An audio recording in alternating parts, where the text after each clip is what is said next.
Hi, Cynthia Robertson here again. Thank you. So we were talking other videos about what to do when someone has said something to you and it does hurt your feelings and you do take it in.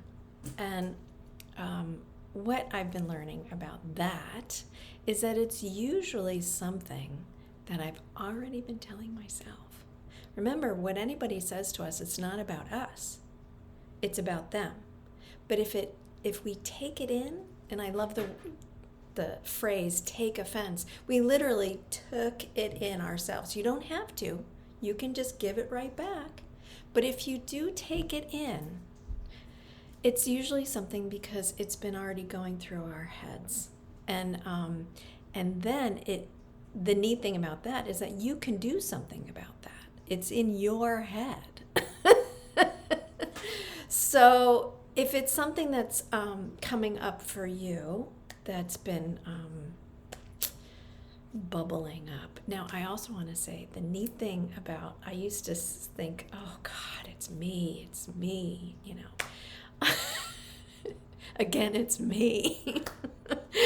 But something that's bubbling up in you like that's been kind of obsessing in your thoughts is not usually, it's usually ready to be released. Like you don't have to carry it anymore. And I love that idea. Like, okay, it's coming up. So it's okay to look at it. If something's been going on in your head and somebody says something to you that brings it up again,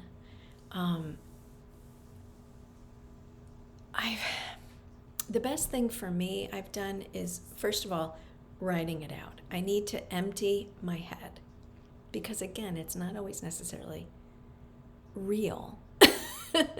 Even if it's been going on in my head, it doesn't mean that I really did it or it's something that is part of my character. It is sometimes a little issue that needs to be kind of looked at and then released.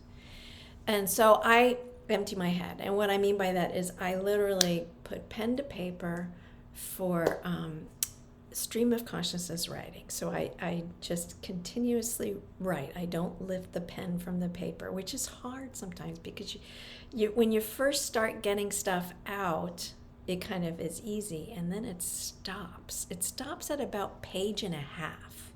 But I've seen the miracle of the answer and the solution is usually comes to you within page 3. So that's why you don't lift the pen from the paper. You just keep writing, even if it's like, I don't know what to write. She told me to do this. Seriously.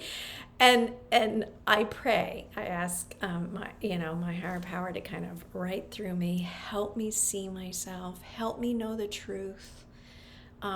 And I keep writing.